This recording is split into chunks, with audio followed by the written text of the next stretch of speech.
ปฏิบัติให้เหมาะกับการปัญหาสุขภาพละอิมาอาณาภาพุทธาสาริกาสามิตาติอันอาหาเวปิญาไทตัณหาสาวกอิมาอาณาภาธัมมัสสะอริยสัจจิตาติขันธาเวปิญาไทตัณหาสาวกอิมาอาณาภาธัมมัสสะอริยสัจจิตาติขันธาเวปิญาไทตัณหานิยสัมปันโนให้เข้ารู้เห็นกับตัวที่อยากจะเจ้าผู้เจ้าอันนี้อยากเจ้าผู้เจ้าข้าในยามเกิดก็ดีเอาเสียรักกันทุกท่านเพิ่งไปวงที่ไปลาที่ไปเด็กที่มาเจอหน้าเกิดต่อพบกันฟังกันเขาอย่าเป็นอันตรายของสันติธรรมบุริปันนันอันดังสิกามโนกัมมังวสีกัมมังกายกัมมังเสียงมุเดวนพิศพลาพิโตเอพิมาดีอาริยาเจ้าผู้เจ้าอันพ้นกว่ามีหินมีใช้นำกองการนั่นถิ่นในย้ำในจึงข้าวก็เป็นเสียสมาเขาปวุนที่วิจิตรธรรมะกลางตัวอริยาเจ้าเขาผู้เจ้าอันพ้นกว่ามีหินมีใช้นำกองการนั่นถิ่นในย้ำในจึงสังวาเจ้าเขาผู้ป้ายย่อขี่เขาผู้พ่อผู้โกนเสียงมุเดวนพิศพลาพิโตเอพิมาดีโกนโตสาวตั้งหนังนั่นในสังพองย้ำเหลียวนั่นในสังในกอโปสังเป็นอันตรายอันเหตุตามมาโผนี้ปั่นเจ้าไว้ใจให้ทัดทันหานสีภาวตราปัญญาได้เป็นอันตรายเหตุตามมาโผนี้ปั่นตอนนี้กว่าวันตามเมื่อนาเสื่อมกันหานทุกข้าทุกข้าเป็นอนัตตาเย้าเลยเอาอนัตตาตาแปดตาที่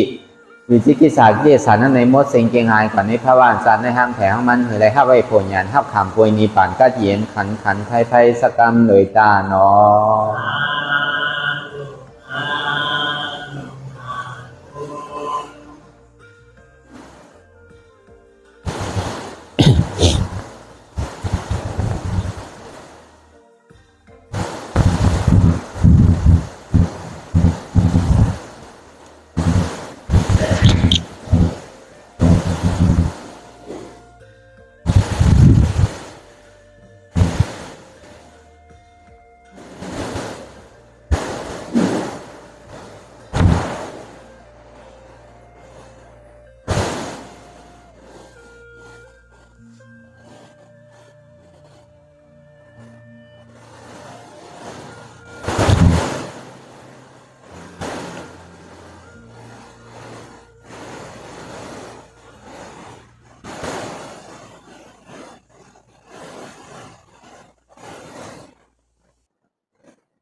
รายการนำอนัตตาวิปัสสนาภาวนาทานยอดทำอนัตตาไหนอ่อนตั้งสุดในกอคือเขาดังขากายกดขาขวาถ้าต่างขาซ้ายก็ไรอันนั้นขาซ้ายถ้าต่างขาขวาก็ไรมือสองขอนต่างซักก็ย้อนในไว้ตัวเขาซื้ออย่าไปเทียงหนักอย่าไปหย่อนย่านหนักพออย่างนี้เขาลาหูเนอเปิดตัวอย่างจริงอยากความมือเข้าใจนี้เอาอิดสร้างคือกำน้ำไหนรับตาเนอเปิดได้ญาณจริงอยากโดยที่มันนอวิญญาณอาจใส่เตียนเท่าผู้นั้นอันไหนเสียงอันไหนเตียนมันพูดบอกเกิดเป็นเป็นมานั่นในก็คือเขาบอกวางเป็นอนัตตาอะไรอ่อนตั้งเอาไปหันเจ็บไปหันทุกข้าไปปองใสเหนืออนัตตาในก็เคยตีร่วมเคยใส่เขาออกอ่อนตั้งเคยใส่เขายาวเคยใส่ออกยาวเคยใส่เขาลึกๆเคยใส่ออกลึกๆเขาเกิดออกตายเขาเป็นออกลูกกองเกิดแยบตายไหนแสดงว่าเขาตัวหลอกลายๆแกคือเขามีญาณทั้งหันคือใจญาณทั้งบนคือใจ อันเฉพาะที่มันนำผู้เปิ่งไรเอาจังเตชื่อโอต่อไปกินได้มีอันใดพองหลายในที่ว่าเป็นเฮามีเฮาเตียนเฮาเปิ่งพองงำใดนั่นป้นปีป้นเดือนป้นวันมาต่อถึงพองยำเหลียวต้องเป็นของเฮาเจต้องเฮาอุปเปิ่งพองงำมันใดเจแม่ก็เอาหยาดปียาเฮาหันเอาสมาธิที่เอาสมาสังกาป้าวนทัดฉางซ้อมป้อมเป็นนั้นในมิจฉาที่ใดมิจฉาสังกาป้าเนี่ยมันถึงเหตุการณ์อยู่24 ชั่วโมงพอเขาเอาลองตั้งสมาธิที่ในสมาสังกาป้าเหตุการณ์นั้นต้องว่าใช่ว่าเขาตัวหลงหลายใช่ตัวเราก็คือเขาก็เกิดญาณจริงญาณ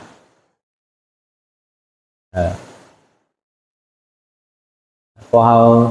หยุ่มว่ามันอุปเปิงห้องน้ำมันใดในซึ้งอุปเปิงเคยร่วมเคยใส่ตัวเขาเย่าอย่าไปคือมันออกตัวออกเย่าอย่าไปคือเขาตัวในเฮ็ดซ้ำตัวก็ใครพูดบอกต้องนี่มันฟองอยู่นั่นเนี่ยคือมันฟองได้อย่าไปแวบต้องนี่มันแวบนั่นเนี่ยอย่าไปมันฟองเพราะมันเป็นของเขาเตะพอเฮ็ดซ้ำตัวสังว่ามันไรเจ้เนี่ยก็ปองว่าอันนั้นอ่ะมันอุปเปิงไรใจของเขาเตะมันก็เหตุการณ์ของมันอยู่ที่ตีกันน่ะแต่เขาดีกายอุปเปิงคล้องน้ำมันไหลเนี่ยมันดึงไหลเนี่ยดีเจก็ใครคือเขาหวานป่องเสียงแรงใส่ว่ามันใจตัวเขานามันเป็นอนัตตาสองมาเนี่ยอยู่ใจพ่งใจผิววนดึกวนเด้อเป็นเดิมเป็นเล่ามันงี้อยู่หยาบขึ้นขั้นขานใจจ้าแจ่มดีวนทั้งหลังป่องทั้งหน้ากำปยก็มันบนสังเตียนมันโป่งผิวกว่าตั้งหลังคนมานั่นในก็เหมือนหลังคนตายที่มันวนลองตั้งนานนั่นในก็เหมือนหลังคนตึกนอนรับเตียนมันวนสังล่านั่นในก็เหมือนหลังคนตาบอดเตียนมันโป่งผิวกาวากาเป็นนั่นในก็เปิดสังป้อมทิ้งไหลใจในป้อมเหมือนลิงเวียนกิ่งนึงเอาจับกิ่งนึงกว่าตีนึงเอาจับตั้งนึงย้อนเปิดสังในเป็นในล่ะย้อนเปิดว่าใจในก็อ่ำใจของเฮาหนังเก่ามันเป็นอนัตตา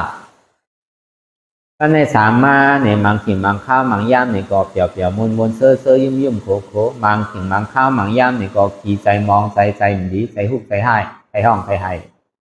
ธรรมดาของโลกล้อก้านนั่นเนี่ยมันเจอกันเปียวอันโมยันเซ่อมันโกน่ะทุกข้าในอีดอนอีหนึ่งก็มันใครทบใครยากก็วนด้วยอีกทีทางแดนเฮาความมันเนี่ยอันวันเจอเปียวเจอโมนี่มันมีไผลองการที่เป็นอันยองย่อในแผ่นเจกอันเป็นเส้นเนี่ยในอีกตอนหนึ่งก็เขากล่อมใครถอมใครยินรู้ด้วยการของหลีเนี่ยมันมีแต่อันเป็นว้าเท่านั้นนะอันเป็นยองย่อเท่านั้นมันดีกลัวในมันเป็นเนื้อห้อมผู้น้ำมันใส่อยู่เซต้าในก่อนในมันเป็นเอาเกลือใส่น่ะพอด้วยตั้งนอกได้อาบใส่อยู่ด้วยตั้งในเนี่ยมันเจมอ่ะอันเป็นเซ่เป็นเน่เป็นว้าเท่านั้นไว้ใจเหมือนหนึ่งไว้ใจเหมือนคู่เขาไว้ใจเหมือนเช้าเดี๋ยวไปเอามาเขาใส่เดี๋ยวไปเอามาใจดำใจกำยังก็เย่าหยาเพราะว่าเยื่อนไรเป็นแจงคำเนี่ยเยื่อนไรเป็นลำไม้เพราะมันเป็นคำเสียเนี่ยมันไทยเผาคือเผามันดีกึดคำเนี่ยอันแจ๊กมันดีหายเชียงเพราะมันเป็นคำเสียเนี่ยก็มันดีในมดก็เป็นคำเสียก็ตึกเป็นคำนั่นเพราะเหมือนตุ่มไม้อันว่านั่นไม่มันใครเกี่ยนก็คือก็เพราะยาไพ่ก็มันบอดหมดมีอย่างเดินทางสองว่าก็เยื่อนไรก็เป็นแตงคำเยื่อนไรก็เป็นลำไม้เพราะขามหยาบไรเนี่ยก็มันติดถึงตีสากำก้นเท่ามือกูปอกว่าไว้นะเขาโหลเฮ็ดสังกอโหลเฮ็ดมือตึกหนุ่มตึกกำในมือยังตึงมีหวามีแห้งใจว่าเท่ามากก็เฮ็ดเนี่ยนะเฮ็ดการกล้าการขายก็ยากเฮ็ดการตลาดก็เหมือนกันหนังเก่าอันนี้พระเป็นสาวเขาก็ยามพ่อมาอยู่นะโกนเขาเนี่ยมันมีอยู่3 อาย่อยปฐมอาย่อยทุติยอาย่อยตติยอาย่อยในปฐมอาย่อยเนี่ยเอาตั้งแต่เท่าหูความต่อถึงอาศักเช้าหาเนี่ยมันเป็นปฐมอาย่อยตีไรเฮียนเอาก็เป็นก้นหอก้นเฮินเนี่ยก็ตีไรเฮียนกิ่งยาตั้งหูตีไรเฮียนเอาไปหมอมือกูเสื้อกูลองก็เป็นสังขายาหานเนี่ยก็ตีไรเฮียนเอาปริยัติในพระเป็นสาวสั่งสอนไว้นั่นในปริยัติ ในธรรมปิฎกสามของนั่นเลสังนั้นก็ที่ได้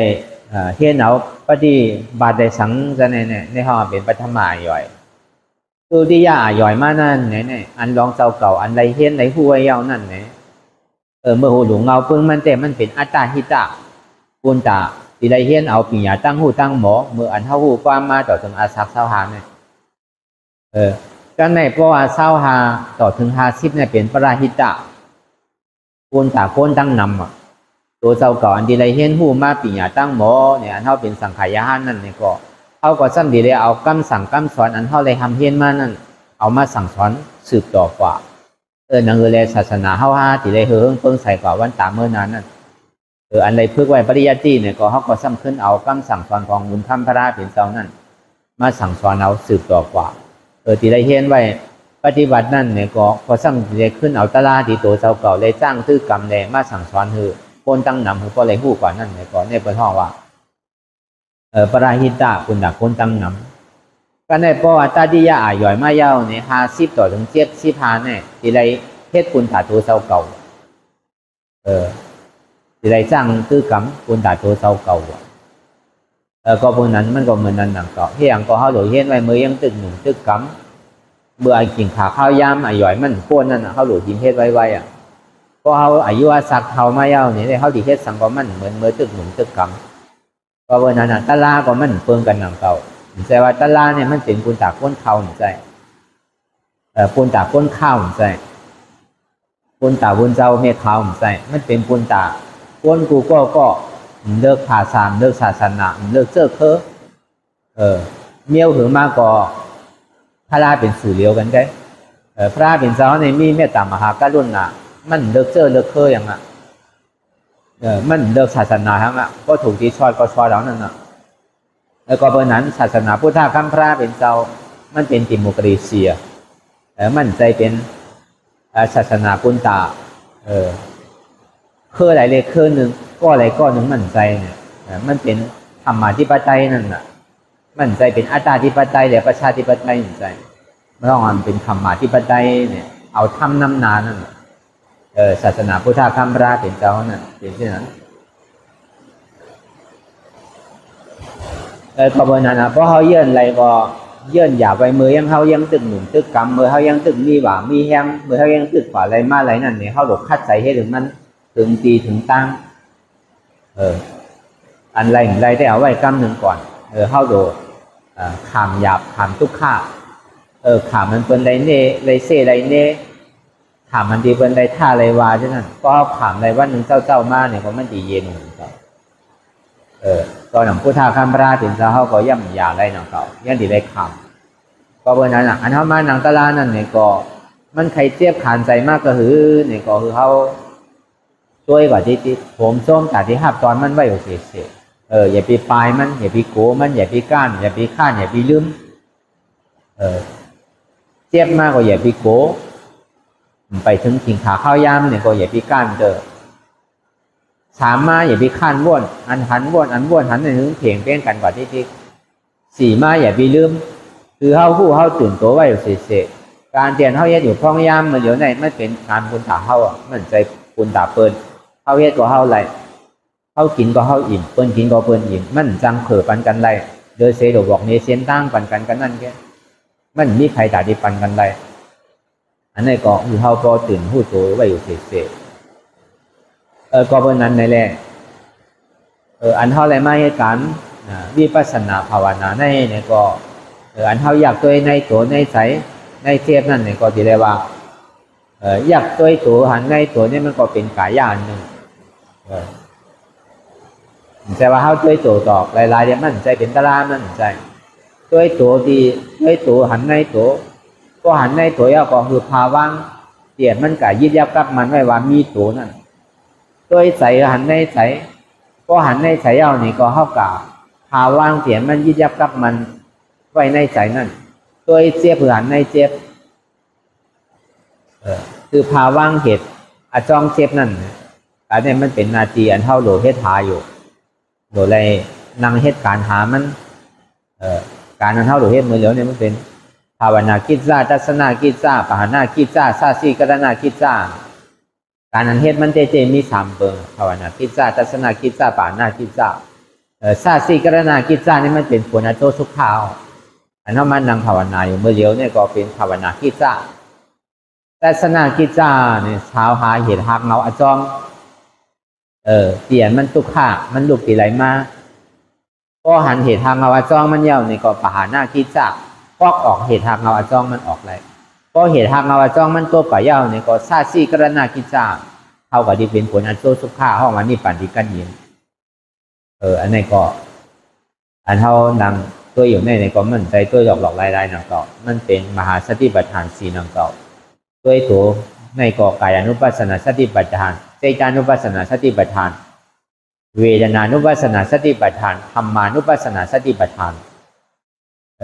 อันเท่าตัวเจ็บที่มันเกิดขึ้นในตัวเฮาเย้าก็อันเจ็บอันก้นอันคืนอันเมื่อยอันแก้นนั่นอันนี้มันเป็นกายานุปัสสนาสติปัฏฐานในปรมัตถ์เนี่ยในกายานุปัสสนาสติปัฏฐานที่อันเจ็บแก้นต้องก่อนเนี่ยสารนี้มันพุทธบอกเกิดขึ้นเป็นมานั่นนางหือเจ็บเกิดนางหือทุกข์เกิดนั่นน่ะพอมันเจ็บมันกวนมันขึ้นมาเย้าเนี่ยก็เฮาก็หมอว่างเป็นอนัตตาที่ติ๊กบางปอกเจ็บมาเก่าก็มาจอมเก่ามาจอมเจ็บก็มาจอมนั่นน่ะโหเก่าเจ็บขาเก่าเจ็บเอวเก่าเจ็บต้องเก่าเจ็บในมาจอมโหเก่ามีขาเก่ามีมือเก่ามีตัวเก่ามีมันเป็นอนัตตาอันนี้ปุงีเลยเสกายานุปัสสนาสติปัฏฐานนี่เลยเอาเป็นตรากว่ากล้วยกะในกายานั่นนี่ก็เพราะเฮาตัวก่อนในเจตาในเวทนานั่นนี่ก็มันติตืดมาที่นั่นกำเดียวเพราะเฮาวางอะไรนี่ก็มันก็เป็นธรรมะในมหาสติปัฏฐานเนี่ยมันก็สู้เป็นที่นั่นกำเดียวเพิ่งเลยเสตัวอะไรในวิญญาณในเวทนาในธรรมะนั่นนี่ก็มันเกิดขึ้นที่นั่นกำเดียวก็ไงเจตานุปัสสนาสติปัฏฐานเนี่ยใจที่อันกับผู้เจ็บผู้เสียบผู้ไม่ผู้แก้นหมดฉะนั้นอันผู้เจ็บผู้เสียผู้ไม่ผู้แก้นนั่นเป็นสังผู้อัตตาสมาเป็นใจเป็นใจเจ็บใจเสียบใจแก้นใจพอดีขาดเหลืออกเหลือใจน่ะอนัตตาสมามันใจมันมีใจมันเป็นหนามธาตุหลายๆแกเจ็บแก้นต้นก่อนนี่สันเนี่ยเป็นธาตุลมแกอันไม่กัดเนี่ยเป็นธาตุไฟแกอันนักว่าอ่อนแข็งเนี่ยเป็นธาตุดินแกอันจับยายจึงหยอดเนี่ยเป็นธาตุน้ำแกอันเท่าหมอว่างดองอันใจเป็นอยู่เช่นนั้นห้องว่าเจตานุปัสสนาสติปัฏฐานเพราะว่ามันมานิจากมันมาดีใจแห้งเนี่ยก็ในกายในเวทนาเนี่ยมันเกิดขึ้นที่นั้นก็เดียวมันใจว่าเป็นอันใดอันหนึ่งมันถึงเกิดขึ้นเพราะเฮาอยู่ไว้กลางๆนั่นเฮามัดหมายทีใดทีหนึ่งเฮากับจอมมันทีใดทีหนึ่งเพราะเฮากับจอมมัดหมายอันใดอันหนึ่งนั่นมันดีเป็นในกายเจตาเวทนาทำมาในปีเงียบแปลมันดิ่มเป็นปรมัตถ์แปลเพราะเอาในปรมัตถ์ว่านั่นเพราะเฮานั่งก็มันถึงไหลถึง4เปิงก็เดียวจังว่าเพราะเขาว่นลองใจเลยจุ้นใจไรเนี่ยก็ด้วยใจหันในใจเพราะหันในใจเอาคือจุ้นเหตุอจ้องตีอันมันอยู่ว่ามีใจนั่นอันมันอยู่ว่ามีใจเนี่ยเป็นอัตตาว่าเป็นใจเก่านั่น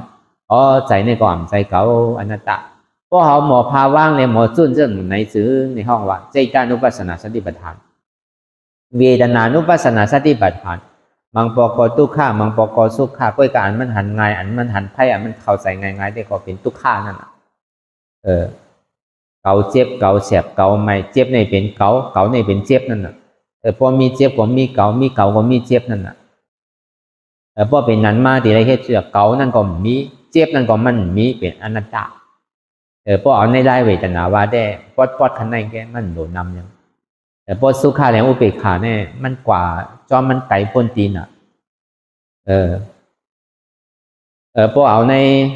เก่าเจ็บเก่าเจ็บก็มีเก่าก็มีเป็นอนัตตาอันนี้เขาเอาลองตั้งเวทนาแล้ววนว่างเป็นอนัตตา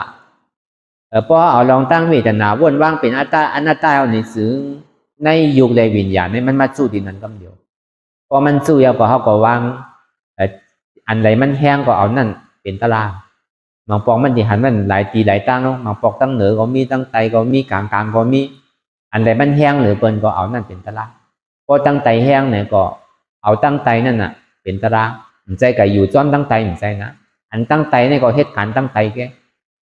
อันเฮาฮู้เนี่ยมันเป็นอยู่ในระหว่างกลางไว้นั่นน่ะอันธาตุนั่นมันอยู่จ้อมตั้งไตมันไว้ตั้งเหนือนั่นน่ะ มันกว่าซื่อๆกว่ากลางๆนั่นน่ะตัวเส้นตั้งในเลยกว่านั่นน่ะเพราะเขาจุนเจ็บจุนเกาไรเนี่ยก็เป็นเวทนานุปัสสนาสติปัฏฐานธรรมานุปัสสนาสติปัฏฐานเนี่ยเพราะว่ามันผ่านกายเส้นตั้งเวทนาไม่ยาวนี่ก็มันก็ป่องมากเมื่อเดี๋ยวในเจ็บมันเด่นเดี่ยวตีในตัวเขาเนี่ยเขาหลวฮัดจุนตั้งเด็กที่โกต่อไปตีนั่นมันเจ็บมาดีเลยก็คือจุนอะไรคือภาวะอะไรคือเอาออกอะไรมันมาตีขาก็มีขามาตีมือก็มีมือมาตีแอวก็มีแอวมาตีต้องก็มีต้องมาตีโตก็มีโตมาตีโหก็มันมีโหมันเป็นอนัตตาเพราะมันมาตีใสในก็มีใสเป็นอนัตตาเพราะว่ามันมาตีเจ็บในก็เจ็บในก็มีอนัตตาเพราะมายอแก็บเต้ๆในก็ยกวิญญาณเวทนาเป็นอนัตตาเพราะเขาวางอะไรในก็เป็นอนัตตาเพราะเขาวางอะไรในก็เป็นอัตตาอัตตาว่ามีโหเก่าขาเก่ามือเก่าโตเก่าใจเก่าเจ็บเก่าอนัตตาสัมมาอ่ำใจโหเก่าอ่ำใจขาเก่าอ่ำใจมือเก่าอ่ำใจตัวเก่าอ่ำใจใจเก่าอ่ำใจเจ็บเก่ามันเป็นอนัตตาอันเฮาหมอจนภาวังที่มันอยู่ที่ไรเศร้าที่ไรในก็เฮาก็หมอฟอกออกที่นั้นนั่นเฮาว่าธรรมานุปัสสนาสติปัฏฐานมีทุกขาใกล้เตียนมันเกิดขึ้นมีทุกขาใกล้เตียนมันตั้งอยู่มีทุกขาใกล้เตียนมันรู้กว่าเดอเสทุกขานี่มันมีอะไรแท้ต้องว่าเฮากับยึดยับกับมันอะไรไว้ในก็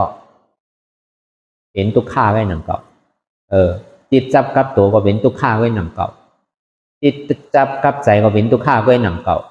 จิตจับกับเจ็บหนึ่งก็เป็นทุกขาไว้หนังเก่าป่าจิตจับกับเปิลก็เป็นทุกขาหนังเก่าแต่ว่นลองเปิลก็ทุกขาไว้หนังเก่าแต่ว่นลองเฮาก็ทุกขาไว้หนังเก่าแต่ว่นลองเขาเนี่ยก็ทุกขาไว้หนังเก่ามาว่นลองเก่าเนี่ยก็ซ้ำทุกขาไว้หนังเก่าพอเมื่อไรเปิลก็มีเฮาก็มีเขาก็มีเก่าก็มีอันนี้อัตตามันติดตกแก่อันเป้าหมายเขานั่นเขาหลวเอาอัตตาที่ในวิจิกิจสารนั่นน่ะตกขาดแปดนังเฮเลมันพอดีหันแจงเลี้ยงนังเฮเลมันพอดีหันเกาลีอันวันนั้นอะไรลมแห้งไทยลูกดินแคมน้ำแห้งลมแห้งไทยลูกเขาซุกน้ำแห้งเหมือนเท่านังอยู่ที่ไหนตามันดิเผากิเลสสารนั่นตีเลยเปิงอินเลเสทัดลมเจ็บแกนโต้งตอดเนียดสั่นไหวคมไตตีเลยปึงอิงทัดไฟอันเสียบอันไม่อันกัดอันหนาวจังนั้นเป็นทัดไฟโดมแหงไทยดุกเข้าซุกตีเลยปึงอิงเลยทัดดินอันนักอันแข็งนั่นน่ะเมื่อมันไปซุกมันตึกแข็งน่ะเพราะมันซุกมากกว่าโอนเนี่ยทัดดินนั่นมันก็เหมือนเขานั่นน่ะโดมแหงไทยลูกเขาซุกน้ำแหงเพราะน้ำแหงก็เลยกินเขาซุกเอาพอลมตึกเป่าอยู่ไพ่ตึกลูกอยู่น้ำมันก็ย่ำไปพดดีเตอร์เขาสมเอาออกกำปยาสมเอาตังขึ้นเพราะมันหาดีพดสมเอาออกมันเลยกินเนี่ยพอก็น้ำไม่ก็ไม่เลยกินเขาก็ไม่เลยกินเนี่ยเพราะใครกินเขาใครกินน้ำไม่ดีเนี่ยก็เขาก็โดดโซนไพ่มันลูกมันดีเจียวพดโดยก่อนนิ่มเนี่ยเหมือนก้นหุงเขานั่นน่ะเป็นเอาว่างหรือเขาเอาเนี่ยก็เป็นก็มันดิเจียวซุกไว้ก็เมื่อเดี๋ยวเนี่ยพอเอาพื้นสุมเนี่ยมันนานซุกน่ะเนาะเป็นซ้ำเอาฐานสุมเพื่อกับพอฐานสุมก็ย่ำไปเหมือนใจเอาแก๊สสุมนั่นน่ะพอมันไวก็มันเจียวโพดไวนั่นน่ะจังว่าไล่การเท่านังตะลาเนี่ยก็เหมือนนั่นหนังเก่ามันพอดีเจ็บถึงอกถึงใจตายพวกเกิดนั่นพอดีว่าลองตายในซ้ำใครโกกันนะอีเต้มันลีโกสีเอดะตั้งตายเนี่ยตั้งนานเนี่ยมันติดตายแค่หนึ่งเก่าเพราะมันใครตายเขากำแค่อันลีโกน่ะนั่นตานเท่าที่เกิดทั้งในข้าวตั้งเกาเหลืองซิบเหลืออยู่ในตองเนี่ยตัวลูกขันใส่พวกนอนคดข่อยไว้อันทำมาหนังตะลา2 ชั่วโมง 3 ชั่วโมงกันเนี่ยเขาสมบัติโกตายได้มันเปลี่ยนไรมันติดตายนั่นคือเขาวนคุกใส่ไรในฟองหนังเลยเขาพอดีอิ่มเวิร์กลองตั้งเกิดตั้งตายเนี่ยเพราะว่าพยายามนั่นเยาก็เขาตีมีลองตั้งคาดใจเฮ็ดกันตะลานั่นคือแล้วเขาแม่ก็เขาติ่มซุ่มมันว่านั่นอันนี้ก็เป็นลายอันจ้างตื้อกรรมในภาคปฏิวัติแล้วก็เขาก็ซับแรงนั่นคือยกกี่เขาพอดีเลยปองเสียงแรงใจพอดีเลยเอาหมอเอาออกอันใดเตียนมันเขาอกเข้าใจมันจะบอกจากใจมันเมียนหูเมียนใจนั่นก็เอานั่นเป็นตะลาใจว่าหลุเลยต้องกับกูคอกูกำหนังเก่ามันก็มันตึกคำไว้ในตัวน่ะมันย่ำไปพูดเรื่องใจก็จุนตัวเฮไรนั่นน่ะ มันเจ็บตีขาตีมือก็เปิดสั่งให้เจ็บขาอ๋อมันมีขาเลยมีเจ็บอ่ะมันมีโกนเลยมีเจ็บอ่ะมันมีเอวเลยมีเจ็บอ่ะมีหัวเลยมีเจ็บอ่ะเพราะเป็นนั้นแต่ก็โหเนี่ยเป็นอาจ้องทุกขาเอาอ่ะเจ็บเนี่ยเป็นอาโจทุกขาน่ะเอวเนี่ยเป็นอาจ้องทุกขาเจ็บเนี่ยเป็นอาโจทุกขาอ่ะโกนเนี่ยเป็นอาจ้องทุกขาเจ็บเนี่ยเป็นอาโจทุกขามีหัวมีขามีมือมีตัวก็มีอ่ะเจ็บนั่นเพราะเป็นนั้นนั่นอาจ้องเห็นหากเงามันนั่นเป็นอัตตาที่นั่นก็ออกมันมาดีตัวก็คือเขาพอจุนตัวขึ้นไร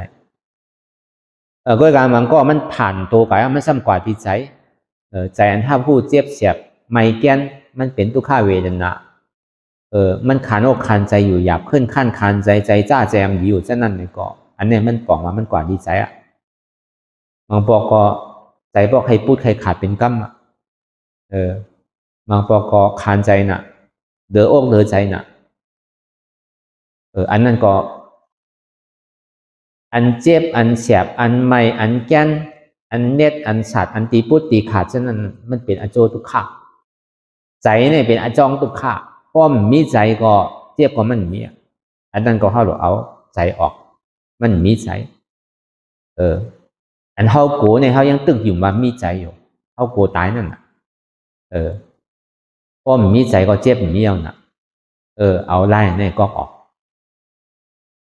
ก็ในบ่เฮ็ดกว่าเฮ็ดมาเนี่ยเขาในเจ็บเนื้อเปิ้นเจ็บในเป็นเขาในเป็นเจ็บบินตั้งออกก็เจ็บบินตั้งโต๊ะก็เจ็บบินตั้งห้องก็เจ็บบินตั้งจานก็เจ็บ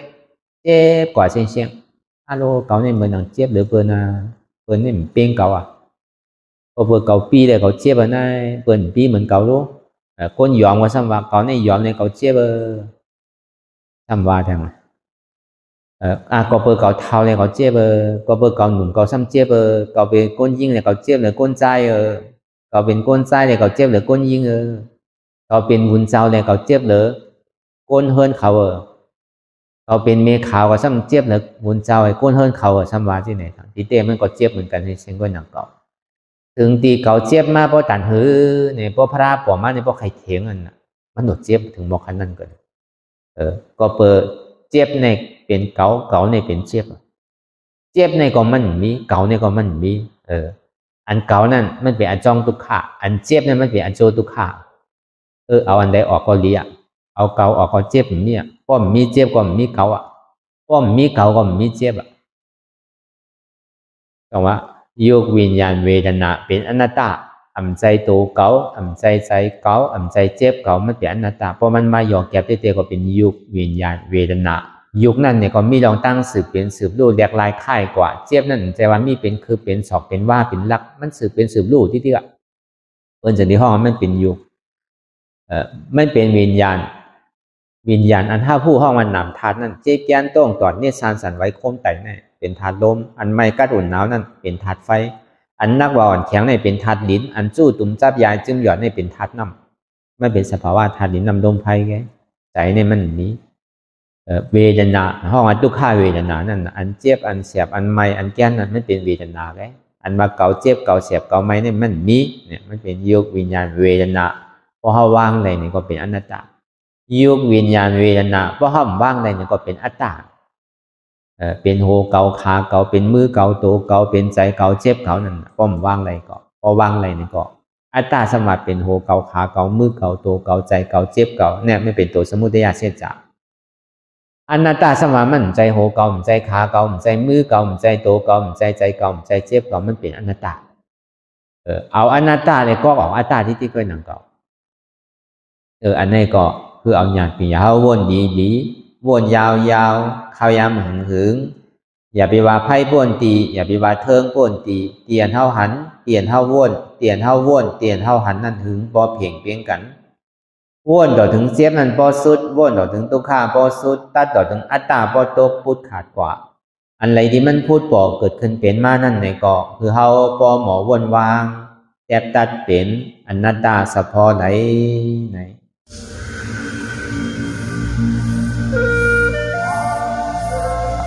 Thank you.